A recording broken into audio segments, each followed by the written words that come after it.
Di sebuah istana besar Joseon, seorang anak kecil duduk di atas tahta yang terlalu besar untuknya. Mahkota di kepalanya bukan hanya tanda kehormatan, tapi juga beban yang belum siap ia pikul. Meski ia disebut raja, Danjong berdiri sendirian di tengah istana yang terasa dingin dan kosong. Di balik tahta itu, sebuah bayangan mulai muncul. Bayangan dari orang yang kelak merebut segalanya. Sementara Danjong masih terlalu muda, para pejabat mulai berbisik dan memainkan politik istana. Dari gerbang istana, pamannya, Pangeran Suyang, mengawasi dengan tenang. Ia belum bergerak, tapi ambisinya sudah terasa. Bagi orang dewasa di sekelilingnya, Joseon bukan lagi kerajaan. Ia berubah menjadi papan permainan kekuasaan. Danjong menjadi raja sebelum ia siap. Dan dari sinilah tragedi Raja Muda Joseon dimulai. Sebelum menjadi raja, Danjong hanyalah seorang pangeran kecil yang tumbuh di balik tembok istana Joseon. Di sisinya ada sang ayah, Raja Munjong, sosok lembut yang menjadi harapan terakhir bagi masa depan kerajaan. Sejak kecil, Danjong mulai diajari tentang hukum, peta, dokumen, dan urusan besar sebuah negara. Namun perlahan, kesehatan Raja Munjong mulai melemah, dan istana pun mulai merasakan datangnya tragedi. Kabar buruk menyebar di lorong-lorong istana. Para pejabat tahu, Joseon akan segera berubah. Di ranjang sakitnya, Munjong menggenggam tangan Danjong, seolah menyerahkan tahta dan seluruh bebannya. Segel kerajaan, mahkota, dan dekrit kini berada di hadapan Danjong. Kekuasaan itu resmi berpindah padanya. Tubuh kecil Danjong mulai dipakaikan jubah raja. Tapi ini bukan perayaan, melainkan awal dari beban besar. Para pejabat membungkuk di hadapannya. Namun Danjong tetap terlihat kecil di atas tahta yang terlalu besar. Saat upacara selesai dan aula kembali sunyi, Danjong akhirnya sadar. Ia kini raja, tapi ia tetap sendirian. Danjong kini duduk sebagai Raja Joseon. Tapi tahta, segel, dan dekrit terasa terlalu besar untuk tubuh kecilnya. Di ruang dewan, para menteri membahas urusan negara, sementara Danjong hanya duduk diam dan mendengarkan. Di sisinya berdiri Kim Jong-so, menteri tua yang mencoba menjadi pelindung terakhir bagi raja muda itu. Hwang Bo-in dan para pejabat loyal bekerja keras menjaga kerajaan tetap berjalan di tengah ketidakpastian. Danjong mencoba menyuarakan pendapatnya. Namun di antara para pejabat dewasa, suaranya terasa terlalu kecil. Dengan tangan kecilnya, Danjong menandatangani dekrit kerajaan yang akibatnya mungkin belum ia pahami. Perlahan, istana mulai terbagi.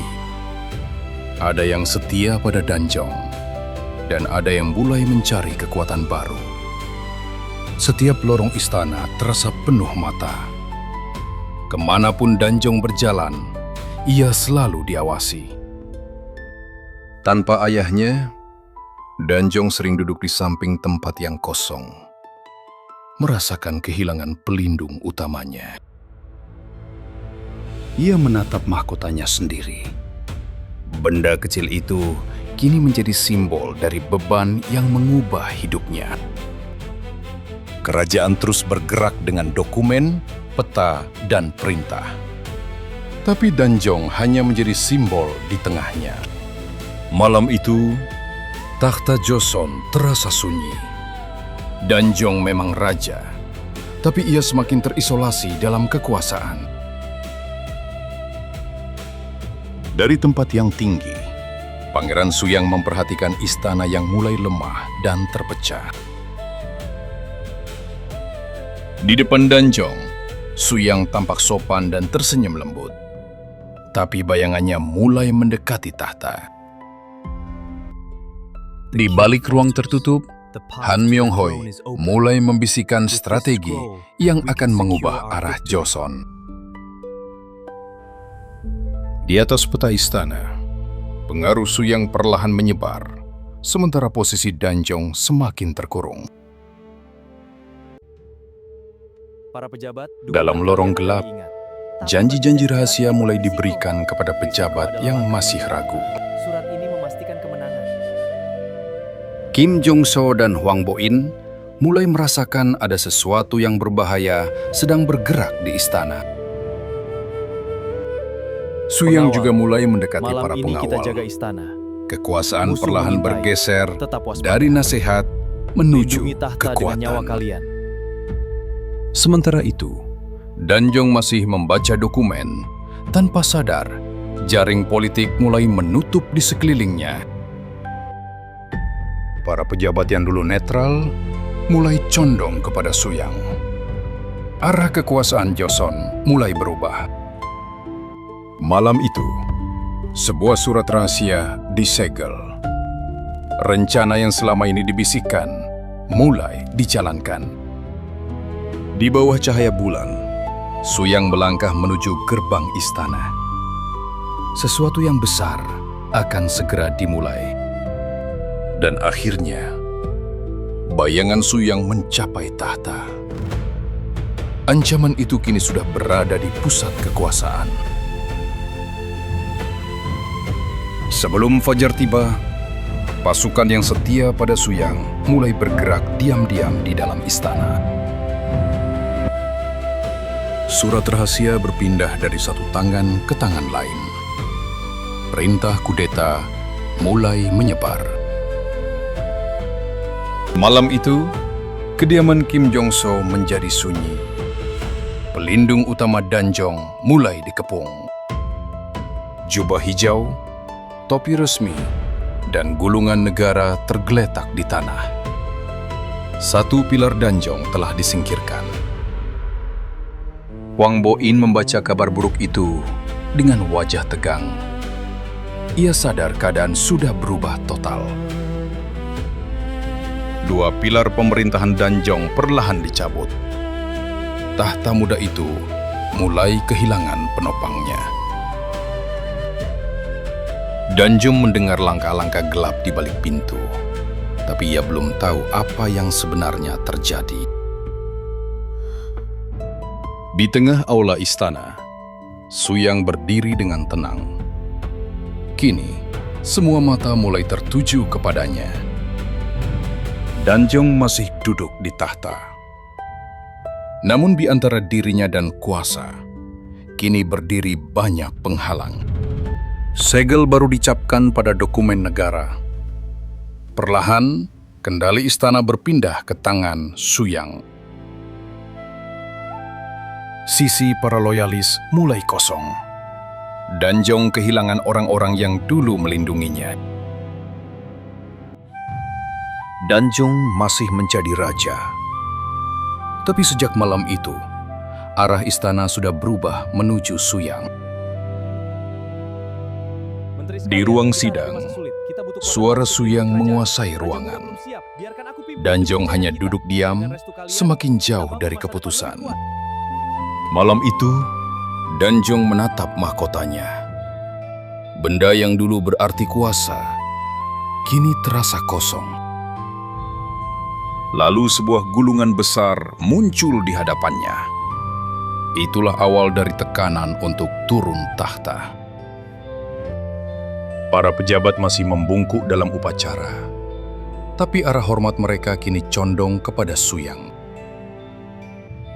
Dengan tangan kecil yang gemetar, Danjong menulis keputusan yang akan mengubah hidupnya selamanya. Jubah merah kerajaan dilepas dari tubuhnya.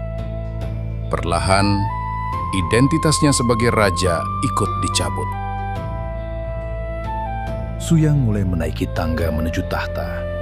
Setiap langkahnya terasa seperti kekuasaan yang berpindah.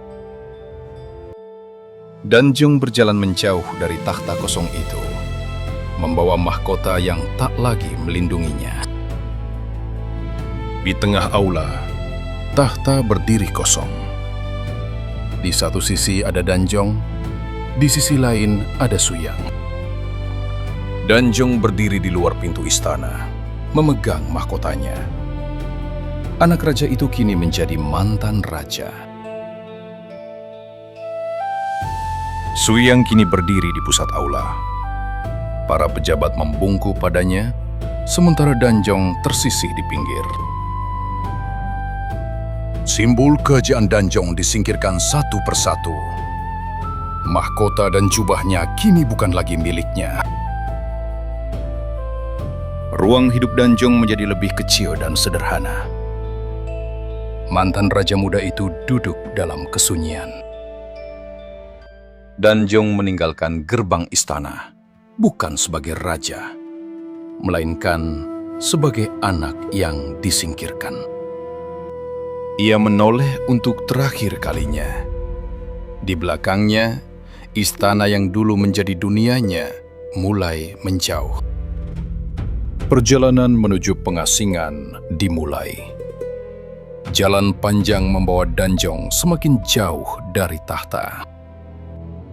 Di tengah pegunungan luas, Danjong terlihat sangat kecil.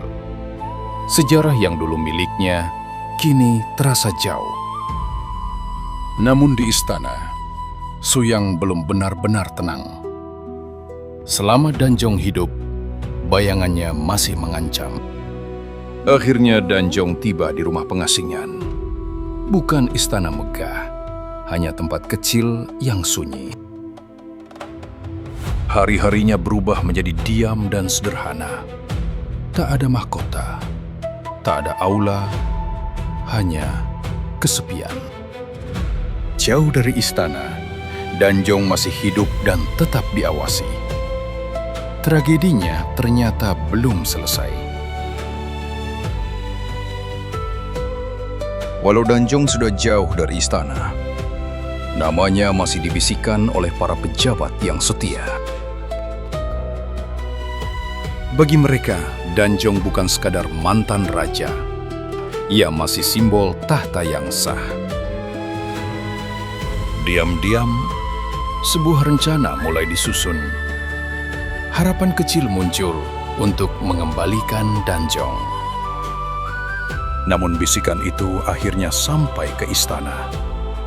Suyang mulai merasakan ancaman di balik nama Danjong. Bagi Suyang, pengasingan tidak cukup jauh. Selama Danjong hidup, simbol itu tetap terhubung ke istana. Sementara itu, Danjong sendiri tidak tahu apa-apa. Ia hanya hidup sunyi di rumah pengasingan. Surat rahasia kembali bergerak di lorong gelap. Tapi kali ini, mata istana mulai melihat. Para loyalis mulai dikepung satu persatu. Harapan untuk mengembalikan Danjong perlahan tertutup. Surat, peta, dan token merah dikumpulkan sebagai bukti. Nama Danjong kini berubah menjadi tuduhan. Di ruang sunyi, ketakutan Suyang berubah menjadi keputusan. Sebuah perintah resmi mulai disegel. Pengawasan terhadap Danjong semakin ketat. Rumah kecilnya kini dikelilingi bayangan penjaga. Danjong tidak melakukan apa-apa.